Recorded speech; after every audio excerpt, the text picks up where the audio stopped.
My name is Yadira, and I'm the programs director at the National Alliance for Caregiving, or NAC for short. Next slide. And we focus on elevating the experiences and needs of the 63 million family caregivers across the country through research, advocacy, and narrative change. Here you see our network partners. Next slide. And before I kick us off with our speakers, I want to share a little bit more about NAC and some of the initiatives that we are driving. So first, NAC's work centers on these three core priorities: caregiver health and wellness, economic inclusion, um, and building or fostering caregiver-friendly communities. And so I'll share two of our health and wellness initiatives, which center on this first priority. Next slide. Next slide. Across different conditions, from cancer to transplant care to including and chronic illness, caregivers are really essential partners in care. They're the ones that are often coordinating care, making daily decisions that really shape patient outcomes, but also impact their own health and well-being. And as we look at specific conditions like cancer and transplant, their essential role, the intensity and the complexity of the responsibilities that they're shouldering, and the impacts that result of them become really visible. So here what you have is information about our Cancer Caregiving Collaborative, where we see the financial and clinical strain that family caregivers shoulder very clearly. Families navigate financial toxicity, take on medical and nursing tasks, and yet we don't have the reimbursements or support pathways to adequately sustain the work that they are doing. And so that's why we built this cross-sector collaborative that brings together different partners from patient advocacy groups, researchers, clinicians, health systems, and other subject matter experts to address these big needs. And what you have here is our latest report, which we released last month, that includes insights from 107 caregivers and advocates, cancer caregivers and advocates from listening sessions we held last fall. So I encourage you to check it out and use the QR code to look at the report. Next slide. We also have a transplant caregiving collaborative, and the goal of this collaborative is to ensure that we strengthen the recognition, inclusion, and support for family caregivers within the transplant system through policy and practice change. We know that in transplant care, uh, caregivers are often required for a candidate to be listed or to receive an organ.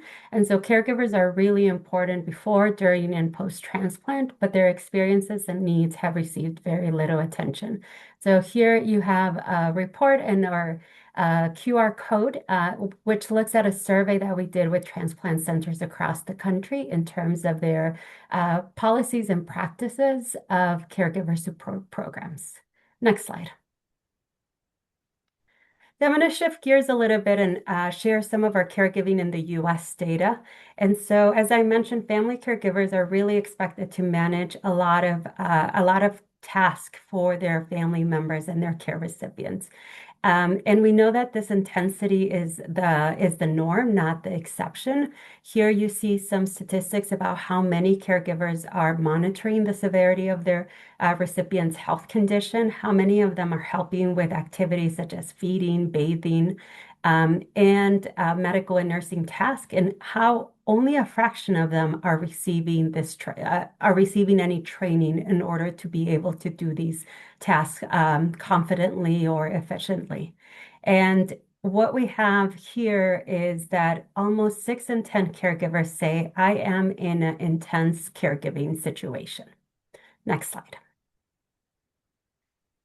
And when we ask caregivers what they need, they mentioned the need for emotional support, safety guidance, help navigating this healthcare system, and support with care coordination. And most importantly, 1 in 3 say, I want a member of the healthcare team to assess, to ask me how I'm doing, how I'm able to care for my family member, and and questions about how I'm sustaining my own health and well-being. Next slide. So here we have a quote from a transplant caregiver that we've worked with a few years ago.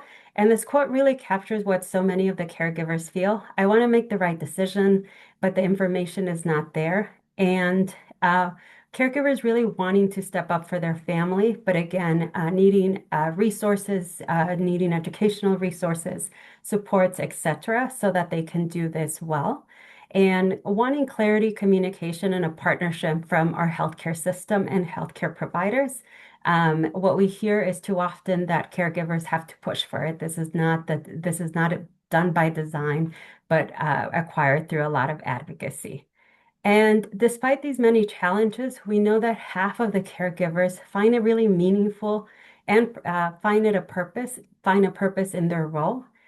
Which brings me to the next slide. Family caregivers really want to, again, step up for their family, and are asking our healthcare system to really step up and support them in meaningful ways so that they can do that. So here, is my last slide. And what I want to share is that we have 3 great speakers who are going to bring different lenses to the gaps that we see in cancer and oncology in terms of supporting family caregivers. To start us off, I'm going to hand it over to Allison Silvers from the Center to Advance Palliative Care, and she's going to share why supporting caregivers isn't just compassionate, but why it's cost effective and why it makes sense for healthcare systems to invest in family caregiver support programs. Then you'll hear from Dr. David Tabor, professor at the University of South Carolina and a clinical specialist at the Ralph H. Johnson VA Medical Center, who's going to talk about what life looks like for patients after transplant. And as you hear him describe the patient experiences and needs, I really encourage you to also think about the caregivers who walk alongside them.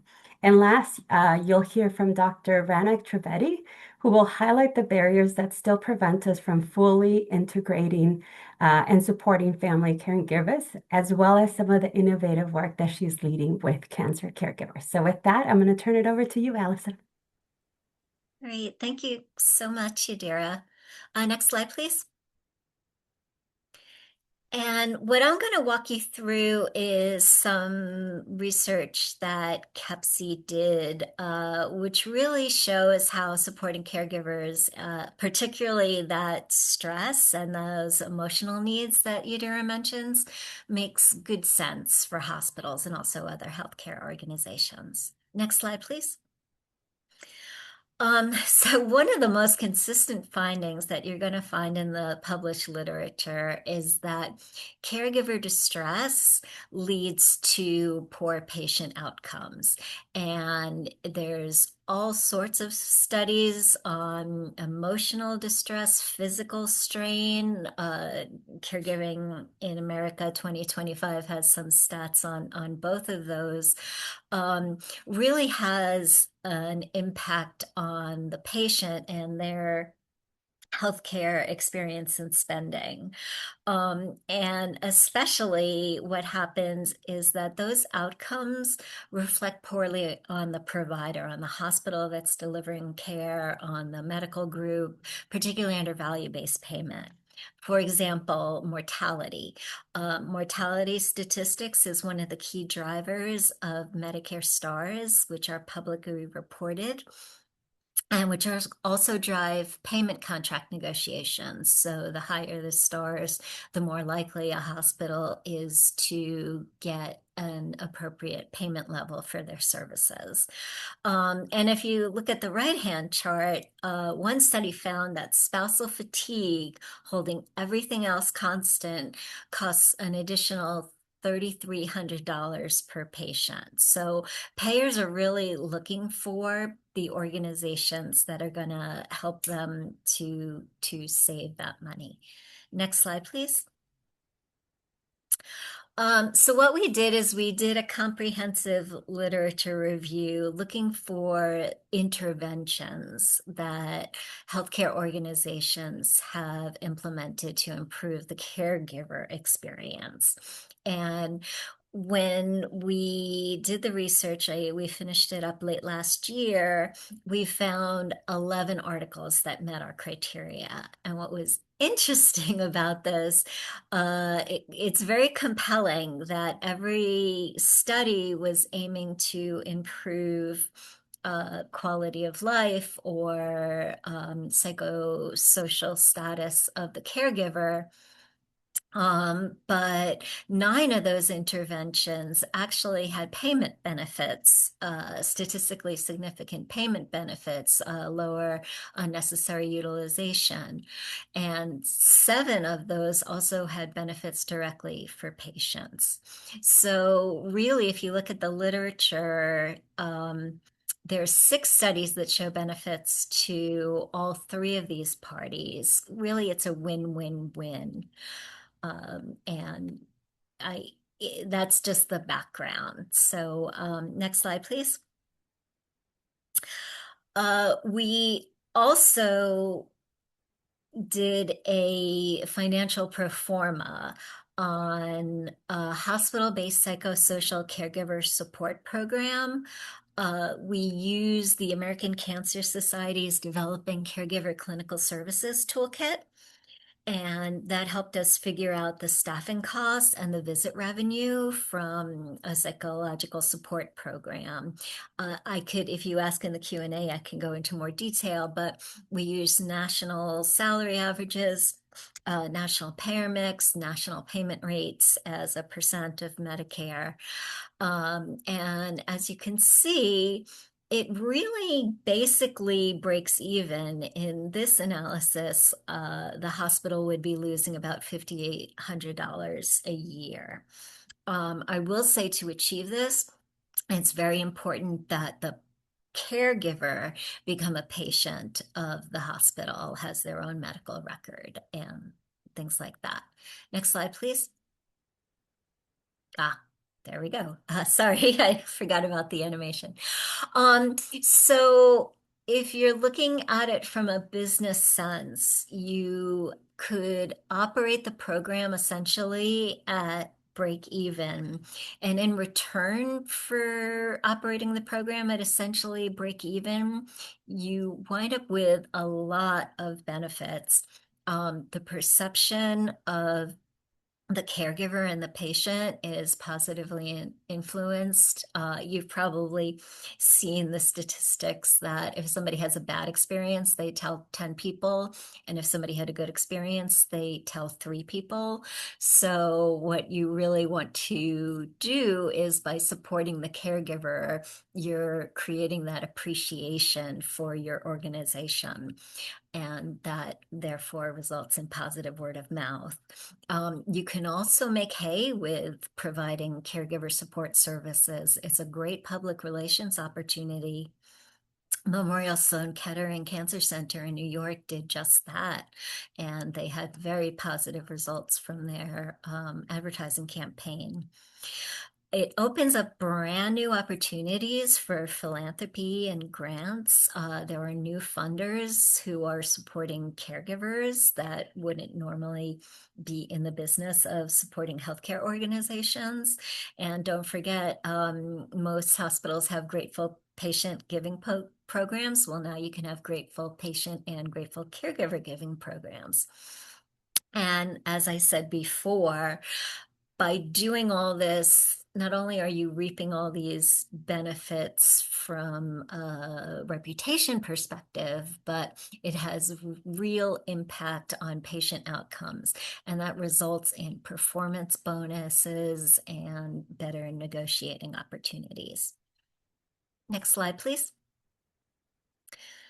So What CAPSI has done, we've teamed up with the Elbound Center at Mount Sinai Health System and are putting together all the resources that a hospital or a medical group could use to actually build these psychosocial support programs.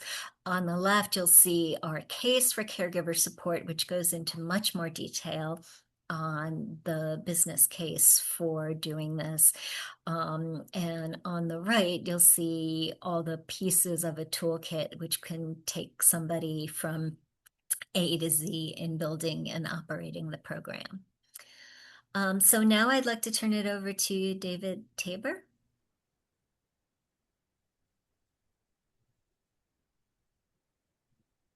Hi, everyone. Just give me 1 second. There we go. I think I can control.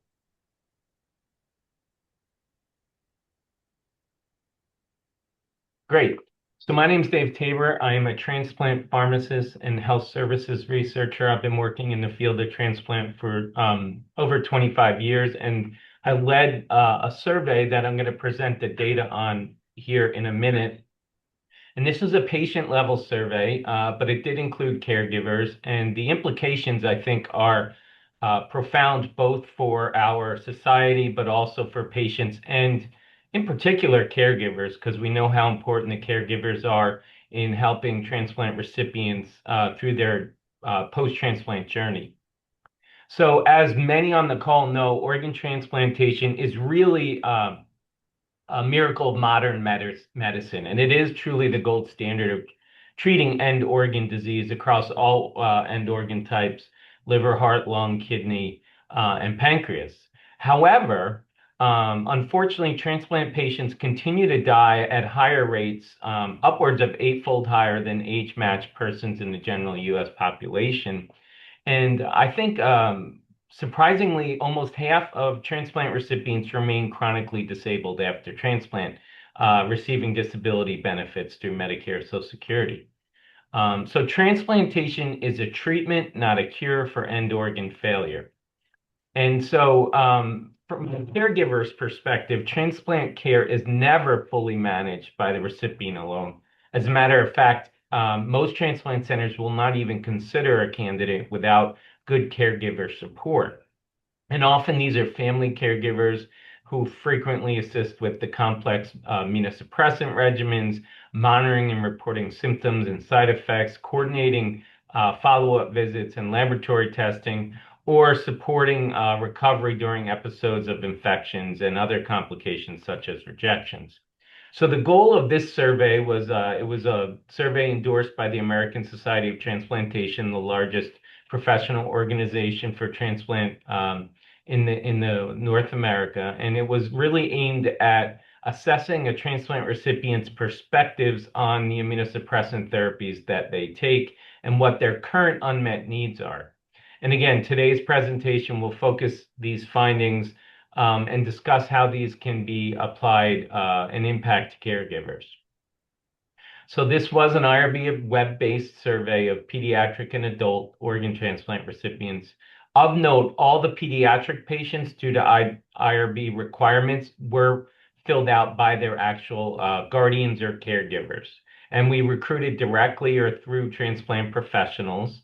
And you can see the inclusion and exclusion criteria there is very broad-based. We wanted to include as many people as possible.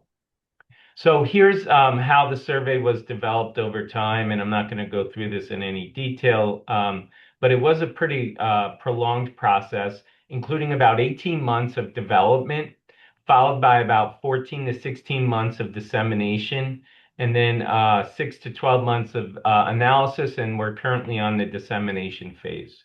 We've already published the results. We presented the results to a congressional briefing a few weeks ago, and we're presenting them now at various stakeholder meetings, including this one here. So on to the results. We had just under 15,000 surveys submitted over that 16-month period that I mentioned, and we excluded roughly 5,000 of these. Most were excluded because they were submitted outside of the US or Canada, or they were invalid responses. And we had a very sophisticated validation program because we couldn't confirmed that the respondents were truly um, uh, transplant recipients or caregivers. So we had to go through some questions to make sure that the answers are likely coming from those that we wanted the target population to be. But nonetheless, we had over 10,000 recipients, of which the vast majority were adults, but we did have a good representation of pediatric recipients as well. Just some data on what the representativeness of the target population was. So again, as I mentioned, over 10,000 respondents. That roughly equates to about 3% of the last 10 years of transplants in the US, so very good representation. The mean age was 47. Again, this included adult and peds, so it's a little bit skewed towards the younger, but that's because we had pediatric recipients. We had very nice balance between men and females and actually pretty good representation across various ethnicities and races, of those slightly underrepresented for Asians. And we had good balance across insurance status as well. So on to some of the key findings. We asked recipients about up to 23 side effects they could report and 3 additional ones that they could write in. Maybe not surprising to some and surprising to others. Almost all selected at least one side effect. That was 92% of all respondents, with a median of 3 side effects selected per respondent. And as you can see on this bar chart, fatigue, headache, insomnia, tremor, and mood issues were the top 5 selected. I think what's more interesting is when we start getting into how often these side effects were occurring and the burden on daily life. So these stacked bar charts that I'm going to show you here show how often these were occurring, with the lighter the color meaning less frequent and the darker the color meaning frequent.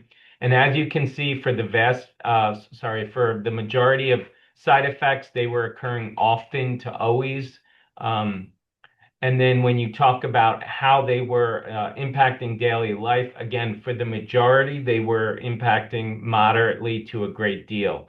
So frequent side effects occurring, a good majority of the time and causing major impact on daily life the majority of the time.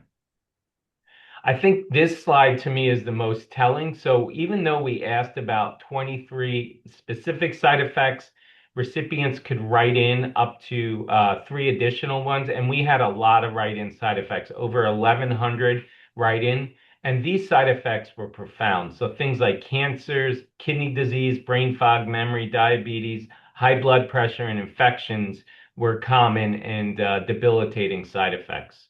So again, as I mentioned, 1,100 potential write-in side effects here. Moving on to quality of life. The overall quality of life was rated about average to good. But interestingly, sorry, the animations aren't working great here. Interestingly, about 1 in 5 recipients reported fair to poor quality of life post-transplant. So this is what we would consider not optimal in post-transplant outcomes. And in adults, physical health tended to be lower rated as compared to mental health. And the converse was true in pediatrics. So pediatrics reported mental health lower than physical health. And that's probably somewhat intuitive, as younger people tend to have less physical ailments due to medications versus the aged recipients.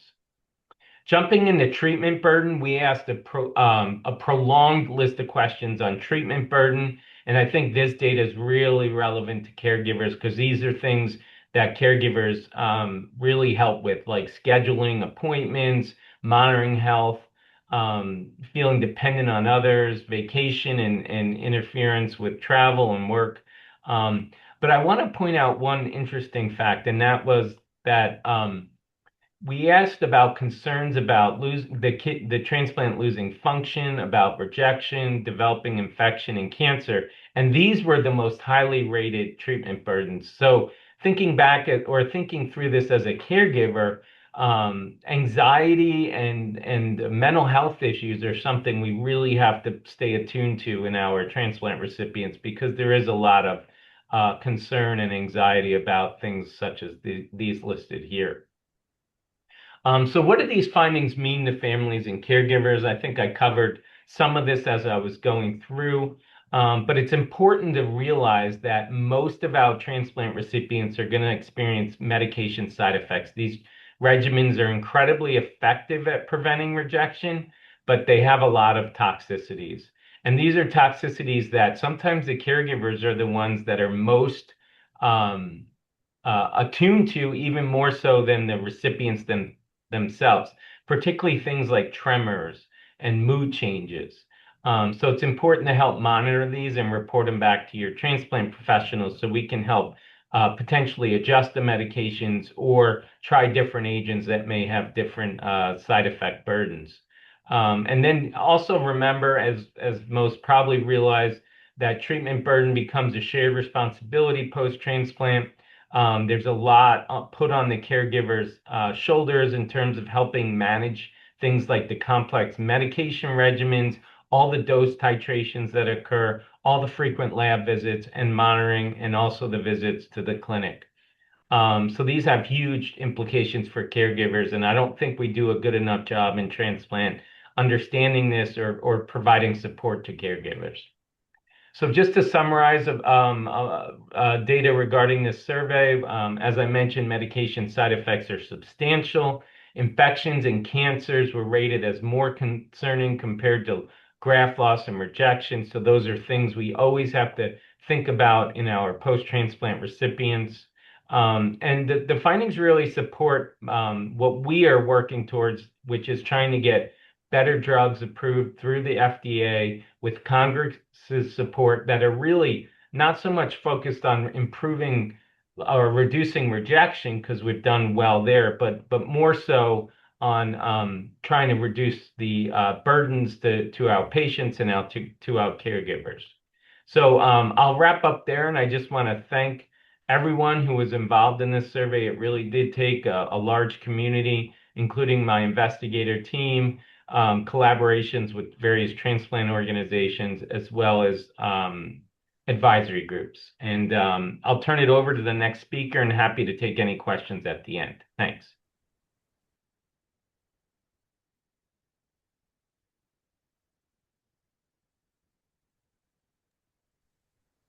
Thank you, David. That was really terrific. And Allison as well. I'm Ronik Trivedi.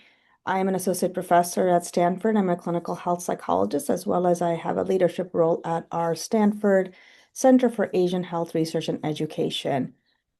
Next slide, please.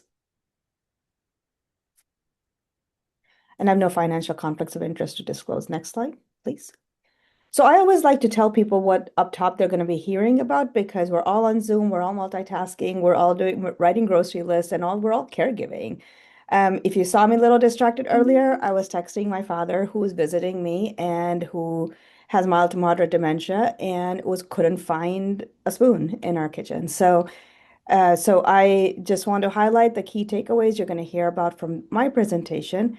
We all know this. Family caregivers can play important roles in managing the health of those with serious illnesses, and we know that empowering caregivers will require changes at all levels. At the micro level, we need to think about mitigating individual and interpersonal barriers. And at the macro level, we need to improve policies and healthcare systems. And of course, NAC is leading the way in improving the policies in the United States. Next slide, please. And I was going to start with the story of dyadic caregiving. So this is my parents. You've already met my dad, but before he had mild to moderate dementia, he was also a caregiver of my mom, who had metastatic cancer for almost 20 years. She passed away about a year and a half ago. And one of the things that really struck me about the work that I do and the work that's inspired by them is it wasn't that one was a caregiver and one was a care recipient. They were both caregivers, they were both care recipients. And so the angle that I always like to think about is what is going on in that interpersonal relationship that remains strong, that we can strengthen through the work we do, so that that relationship that exists before any serious illness diagnosis hits, how can we make sure that relationship stays strong and that it benefits both the people involved? Next slide, please. So really quick overview. The beauty of going third in a line of panel is that I don't have to share all the stats with you. They've already covered a lot of these things. But just to kind of anchor people is when we think about illnesses, almost everybody in the world has some health problem, which is kind of remarkable if you think about it. And over a third have multiple chronic conditions. Three-quarters of older adults in developed countries have multiple chronic conditions. And these, of course, include things like diabetes and other illnesses of the aging, as well as complex conditions such as heart failure, COPD, and of course, cancer. Next slide, please. And caregiver engagement is critical because so much of healthcare happens outside the healthcare system, right? The caregivers are taking care of a lot of these things. David and Allison both talked about this, so I don't need to belabor it. And they're doing increasingly complex tasks, and I want to highlight that in the context of this presentation because more and more of cancer care is moving to outpatient settings, which means we want family caregivers to take on things uh, take care of things like biologics, wound care, certainly things like symptom monitoring and keeping an eye on when to call 911. Next slide, please. And yet we know that caregivers are just not empowered in our healthcare systems. We have a lot of barriers. So thank you. That was the next slide. And moving on. Next slide, please. So the way I like to think about these barriers is they're actually nested. This is obviously the very famous socio-ecological model. And if we think about this framework as it applies to caregiver barriers, to empowering caregivers, there's individual level barriers, and I think we spend a lot of time thinking about those on these types of presentations as well as in the work we do. We know time is an issue, burden is an issue, interpersonal relations, including relationships. So strong relationships mean better caregiving and better outcomes for both. We have systemic issues such as policy issues and things like time in clinics. And then there's a cultural context such as language barrier as well as health literacy. Next slide, please. And I just kind of touched on this so we can move past the slide. I think a lot of us are familiar with these. So next slide, please. The thing that I want to spend a little bit time on is the interpersonal barriers, because I think the work that we do really highlights this as a very it's a target of intervention that we're not spending a lot of time thinking about.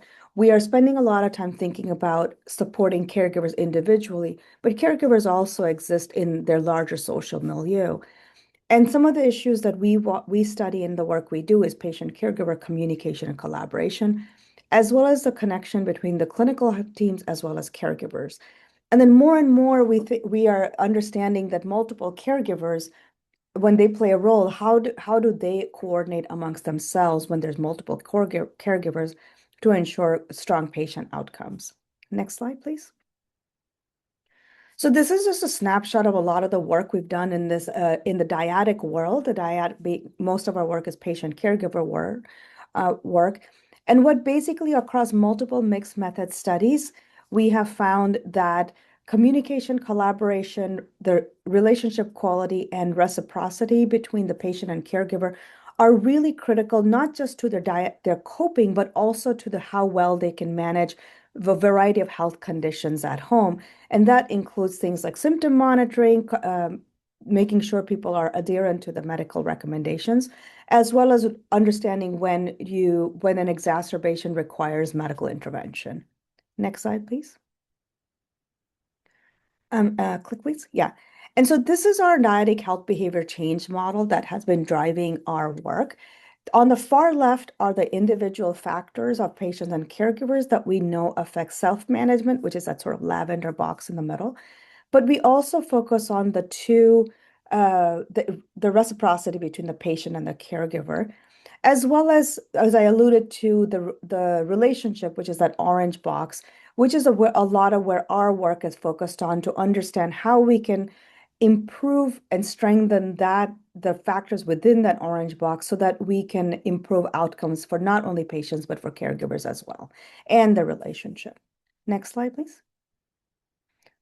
The systemic barriers, we know if we think about your average clinic appointment, if you've been to a clinic lately, how many people can be fit in that space? If you think even a patient and a caregiver, I work at a teaching hospital, which means that the medical team often has residents and other trainees along with. So it gets pretty crowded pretty fast. So how do we make sure that even our infrastructure supports caregiving engagement? I want to point out the policies that are not caregiver friendly, and I want to sort of call out right now. I also work at the VA, and we have returned to office, as you know, since last year. And so that requires me to now text my father to find the spoon. I can easily work from home because he doesn't need round-the-clock care or anything. But these kind of policies really flatfoot the caregivers who are caring for people who don't require a lot of care, but they do require supervision and some sporadic checking in. Next slide. And then the cultural barriers, I'm going to spend a few minutes on the cultural context. So we know that caregiving is culturally embedded. There's gender roles. A lot of women are predominantly caregivers in the United States as well as in other countries, and sometimes greater proportion for women in other countries. So in India, for example, 80% of all care is provided by women, especially daughters-in-law, which is different in the US, where it's mainly partners or daughters. The motivation of providing care is also culturally embedded. And then we know from the Caregiver in the US 2020 report, and I'm sure we'll see this again as we think about Caregiver in the US 2025, is that, for example, Asian American, Pacific Islander caregivers also experience the highest level of language barriers, as well as feeling most like they're, of all the racial ethnic groups, feeling like they can't actually detach from their caregiving responsibilities because of the cultural context. And then some of our recent work has highlighted that the religious beliefs may also interfere with how caregivers approach their interactions with clinical care teams. So, for example, one of our recent papers highlighted how clinicians want to provide evidence-based care, such as pain management for people with cancer, but the caregivers are asking them to not give the pain treatment to people with metastatic cancer because they feel like that's against the way their culture approaches pain. So how do we resolve these kind of contradictions to make sure that people get the care they need, but in culturally attuned ways? Next slide. Next slide. So we know there's a bunch of caregiver-facing programs. I just highlighted just a few, including the VA Caregiver Support Program, which has been a leader in the space from especially its scalability and the Building Better Caregivers program. And then we have REACH. There's a lot of programs out there. And of course, this is a very, very hot space for tech as well right now. Next slide. Next slide, please. Oh, sorry, one back. Thank you. So our program, the work we do focuses on the dyadic program. So we have two programs. We have a telephone-based intervention for patients and caregivers to participate together. We also have a web-based version that delivers the same content, but it delivers it asynchronously. What we find in both of these pilot studies is that we actually each had its advantages. So right now we're doing a clinical trial in the VA for this Web Succeed study with the bottom left, in which we're actually testing a hybrid of both of these versions to see if the multimodal approach can enhance the learning of the skills required to strengthen the connection and strengthen the relationship. Next slide. And just the cultural context. So building off of that program, we are conducting work with the South Asian families who are managing breast cancer and their family caregivers. Next slide. And this is important because 1 in 5 people have a South Asian heritage. That's a lot of people in the United States. That's 5.4 million. And breast cancer rates are on the rise. There's a lot of issues around sexual taboos, as well as stigmas around cancer that shows that these folks are especially isolated and lonely because of their experience. So it amplifies those issues. Click, please. Next slide. Yeah. But we know that the healthcare system is not designed for this context. So our goal for this study was to understand the experience of South Asian women living with breast cancer and then develop a program to address these needs. Next slide. So I'm going to I'm a little over time, to make sure we have Q&A, I'm going to zip through some of this, but I'm happy to take questions. We basically conducted mixed method study for in the San Francisco Bay Area, which is where we are. And these were comprehensive interviews as well as surveys to address a whole bunch of different domains. Next slide. We were guided by the Dyadic Health Behavior Change Model as well as the National Institute of Minority Health and Disparities Framework. And these are the domains that are listed. Next slide. Next slide. And what we had 14 survivors and 14 caregivers. A little bit on the younger side because of breast cancer. Interestingly enough, a majority of our caregivers were male, and we know this is also a very understudied area. The experience of male caregivers is less understood. So because a lot of these were women who had breast cancer and their caregivers were their husbands, we have a strong sample of male caregivers. Next slide. Majority of our cancer survivors were stage 0 and 1, and then stage 2 to 4 were the remainder. Next slide. What we found is that our caregivers, I'm going to highlight the caregiver results for here, is the caregivers, well, and the survivors both reported moderate levels of stress, as well as clinically significant fear of recurrence.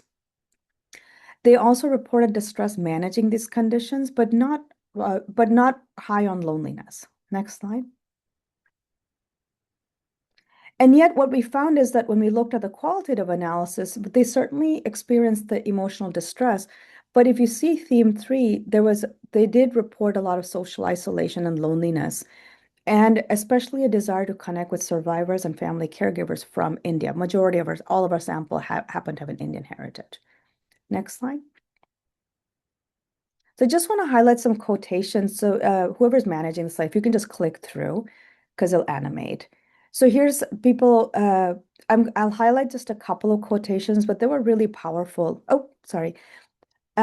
Here's a family caregiver up top saying, I went almost silent in terms of not even talking about it because my wife was trying to brave it out. So really people feeling like they can't really share their experiences. And then the bottom right is another powerful one that speaks to the culturally attuned aspect, where a caregiver is talking about her mom who had breast cancer. And she said, I don't even eat half these food. This is very American food. This is just not the food we eat. So as we think about how our systems need to change, we need to keep in mind that people's lifestyles need to be incorporated in our recommendations as well. Next slide. We need to embrace our caregivers' expertise, as well as not only educate our caregivers. We know that that work is really important because caregivers are not getting trained. David spoke about transplant earlier, and we don't provide a lot of training to caregivers necessarily across different chronic and serious conditions, what they need to do, as well as we need to educate healthcare team with the caregivers' roles and their needs. We certainly need to empathize and support and then enable culturally attuned care. And we need to continue to support and enact caregiver-friendly policies at the federal and state level, as well as within private sector. Next slide. We have an NIH grant now to co-design a program to address these targets for intervention. So we have a strong partnership with a community organization locally that we are now setting up a webinar series that will help us disseminate some of the knowledge base for South Asians, and then use that to also understand how we can co-design an intervention. And then next slide. And I already shared the key takeaways, so I won't repeat them. So in summary, while there's a momentum to empower caregivers, focused attention is needed at multiple levels. While we focus a lot on individual-based programs for caregivers, we need to step beyond that into other spaces and make sure that they are both dyadic and culturally attuned. And that should be the end. And there's finally an acknowledgement over the years, all the people who've contributed to this work, and my contact information is at the end. Thank you. Great. Thank you so much for all of these great presentations. We could get started with the Q&A. And so if you have any more questions, please continue to put them in the Q&A box. I have this one that I think it's for you, Allison, but Veronica or David, feel free to chime in. And that the question is, do we have any knowledge or evidence on what are the most effective caregiver support programs that ease caregiver burden and or improve patient outcomes? Um, yeah, I could start. And actually, the VA is one of the great programs that we found in the literature. Um, the strongest studies are of caregiver support programs that address anxiety and depression in caregivers. And what those have been linked to is reductions in emergency department visits and hospitalizations. The resources that we use to put together the case for caregiver support, which I saw Lauren put in the chat. At the end, you'll see all the references, and that's the literature base that we use to put it together. So depending what you're looking for, you should be able to find it there. But again, the psychological symptoms that caregivers are experiencing has the greatest impact on utilization outcomes for patients. Gotcha.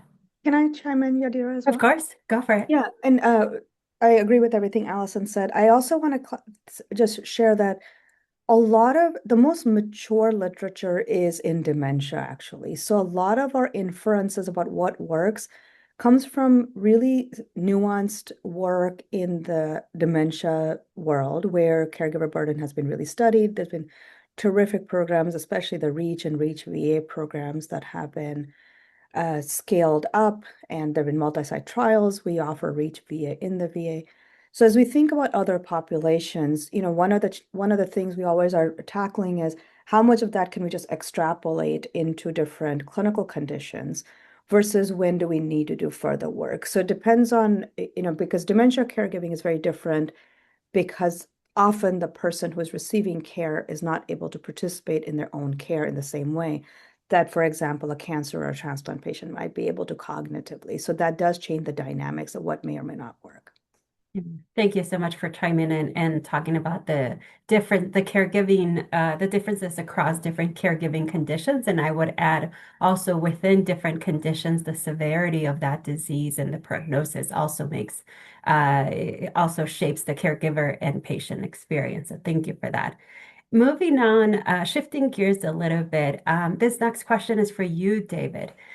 Given the magnitude of the burdens reported, kind of what immediate next steps do you believe transplant centers or healthcare centers should take to address these unmet needs for transplant patients as well as those caregivers who are supporting them, who are supporting them on their day-to-day? Yeah, I think that's an important question. I think there's a lot of efforts going on right now on different levels.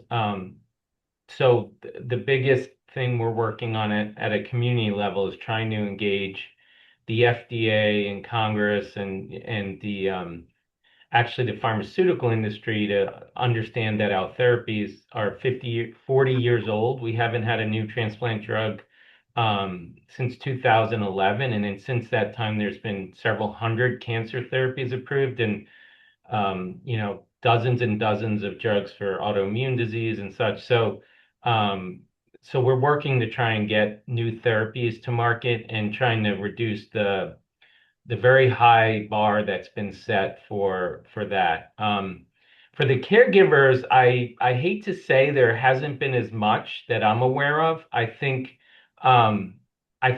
transplant knows how important caregivers are because we don't even list people unless they have a caregiver. And not only that, at our center and most centers, you need a backup caregiver because a lot of times you're on the list for 3 to 8 years. And what happens to your caregiver if they get sick, if it's a spouse or someone get divorced or something like that? So we know how important they are. We don't discharge unless the caregiver is there, but we don't have the resources or the programs in place that we should to help the caregivers. So I think that's a huge unmet need. And I'm sure, this group as well as others are working on that. But from a societal standpoint, from AST, I think we could do a better job with that. Thank you for sharing that. The next question is more of a comment around the person says, I appreciate the emotional support that's been part of the discussion. I'm curious about why the team is not addressing financial burden. And that is rightly so. We're not addressing it in this webinar, but the caregiving in the US does include a lot of data on the financial impacts of caregiving on a person, as well as impacts to those caregivers who are employed. But I'm curious if any of you want to chime in terms of like the financial barriers or burden that you all see with within the patient population and the caregivers group that you work with or are conducting research on. I'd like Yeah. to talk about that. We also recently came out with a policy statement on the financial burden of serious illness and how that impacts the families, family wealth, intergenerational family situations, and the interventions that can improve the financial aspects of living with a serious illness. As you can imagine, some of them do require societal intervention, but I wanted to point out it depends what you call it, financial navigation, medical legal partnerships. There's a lot that hospitals and medical groups can do to link their patients and the caregivers with the supportive services. As an example, one study of children with serious illness through a medical legal partnership, they weren't taking advantage of the tax credits that are available. And I'm not going to say that's a be all end all. I know, given the expense versus what you get in the tax credits, it's not equivalent by far. But the fact that most of the families that were in this study didn't even know about the tax credits. And as a result of the provider intervention, they were able to get additional dollars in their pocket. So there are things that healthcare providers can do to address it. Ronak or David, any additional responses or or comments to this financial piece among the caregivers and or patients that you all work with? I could say one thing. I didn't bring it up, but it is profound. So we did ask about financial challenges, again, related to the medications. And here's one interesting fact. So 25% of patients skip doses because of side effects, but 40% skip doses because of cost. Um, so cost is a huge issue with medications, and it's out of pocket costs, right? The copays and the co-insurance is just profound. So that's not even getting at the caregiver level, but we do have to address costs in this country for medications, out of pocket costs, and I think I didn't speak to it because it's a huge challenge and one we don't have a lot of solutions for, and it's going to take some major policy shifts. But we do know cost is probably one of the biggest barriers to long-term adherence. And we know long-term non-adherence is one of the biggest or the most common causes of late graft loss and rejection. So we know it's an issue, it's a huge barrier, and it's something we try and address every day, but we need some larger policy changes to address it. Gotcha. Thank you. Uh, let's see. I think there's time for one more question, and I'm just going to open it up to the group, and that is um, to any of the speakers, excuse me. Are there any studies being done regarding the health of caregivers post caregiving that you can speak on? I mean, the work that I do, the post-caregiving phase is rare because a lot of the conditions I study are chronic. So I think there's also the variability. So I think there's a lot of starting to come out, the work starting to come out, the variability of the caregiving experience, which is sort of similar to that. Mhm. In cancer, which is a newer area for me, you do see that sort of remission. And so I think the cancer world, there is some studies, but a lot of the chronic conditions, it's more that it's the when sort of exacerbations sort of get quieter, how does the caregiving experience change, and then what happens? So there is work out there, but it's not as robust as the individual focused work or sort of the longitudinal experiences work that we've seen in other spaces. Thank you. Um, I'll just Yeah. add, and I think somebody mentioned it in the chat, there are long-term health consequences of post-caregiving, and that's been published. The impact on the caregiver's own mortality, the impact on the caregiver's own healthcare utilization. So it again, it's in the case for caregiver support, all the references, but you could look at those if you're interested in studies on that.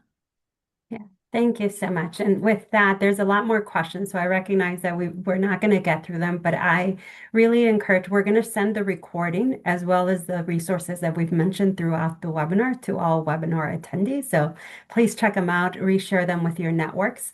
The other thing is that if you're interested in reaching out to NAG and learning more about its cancer or transplant caregiver collaborative, please do so. As well as the speakers have shared their information. So if there's specific questions, you can find those resources and the information that they shared.